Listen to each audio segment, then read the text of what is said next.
Rights groups are urging Indonesia to abandon plans to execute 9 convicted felons, including 2 Australian drug traffickers. 9 death row drug convicts have been given official notifications that their executions by firing squad could be carried out within 72 hours. The government in Canberra has also pleaded with Jakarta to spare the lives of 2 Australian citizens sentenced to death for their part in a plot to smuggle 8 kilograms of heroin from the Indonesian holiday island of Bali to Australia. Australians Andrew Chan and Myuran Sukumaran could have only days to live. The ringleaders of the so-called Bali Nine, a group of young Australians convicted of drug smuggling, have been on death row since 2006. They have now been given 72 hours notice of their executions by Indonesia authorities, although an exact date has yet to be set. Fear the worst. Australia's Foreign Minister, Julie Bishop, said she fears time is running out. I fear the worst.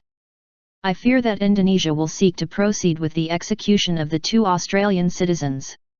I am deeply and profoundly concerned by this, she said. I have sought to make contact with Indonesian Foreign Minister Retno Marsudi to register our concern. Despite diplomatic pressure from around the world, Indonesia appears intent on carrying out death sentences on the 2 Australians, along with citizens from Brazil, Ghana, Nigeria, and the Philippines.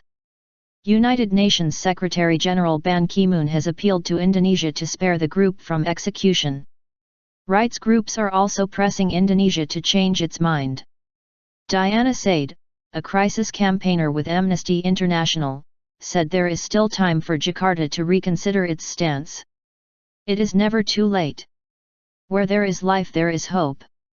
There is still time to halt these executions, there is still time to reintroduce the moratorium on the death penalty, and, follow the rest of the world in abolishing the death penalty because the global trend is away from this, Said stated. Supporters of the 2 Australians insist they have been thoroughly rehabilitated and have become role models for other inmates. Behind bars, Chan has become a Christian pastor and Sukumaran an accomplished artist.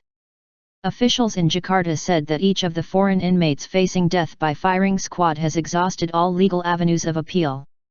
Indonesia President Joko Widodo has warned his country faces a drugs emergency and has promised to take a tough stance on convicted felons.